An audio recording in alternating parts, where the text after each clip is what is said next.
Hello everyone.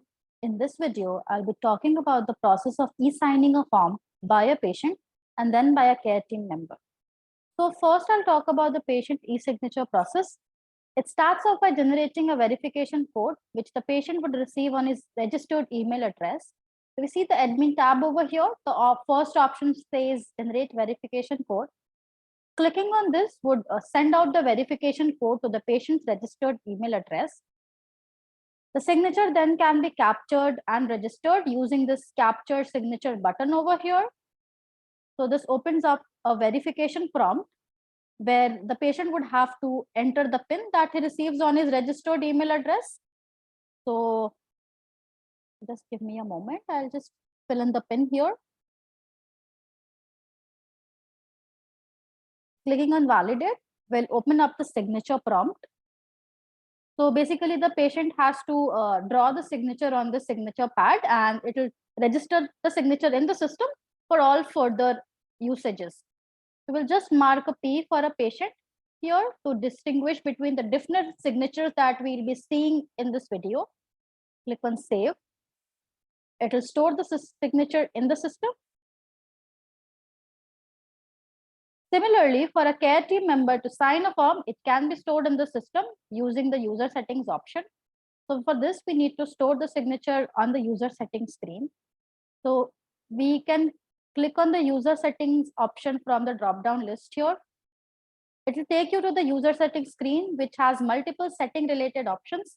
Since we are just concerned with e-signature here, we'll be talking about the generate PIN and the registered e-signature buttons that you see here.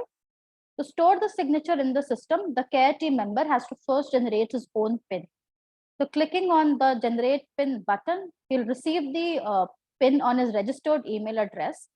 The signature then can be captured using this registered e-signature button over here. So the similar verification prompt, the PIN has to be entered over here. And clicking on validate, the signature pad will open up where the care team member will be able to draw his signature and store the signature in the system for all further usages. So we'll mark a C for the care team member here and click on save. So the signature is now stored in the system. Signing a form is pretty easy. You'll just have to open up the form. So we go back to the patient account and open up a recent form here. So the signature options are present towards the bottom of the form. So scrolling towards the bottom of the form. So we have this button here, sign and approve. So this will open up the prompt where you can enter the details.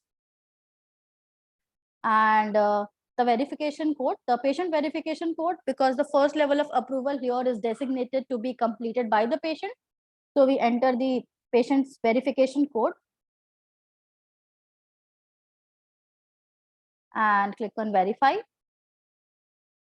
The signature, the stored signature in the system will appear over here along with the date, the name of the patient, and the notes that we entered during the verification process. Next, for the care team member, similar process, verified, and then the verification code.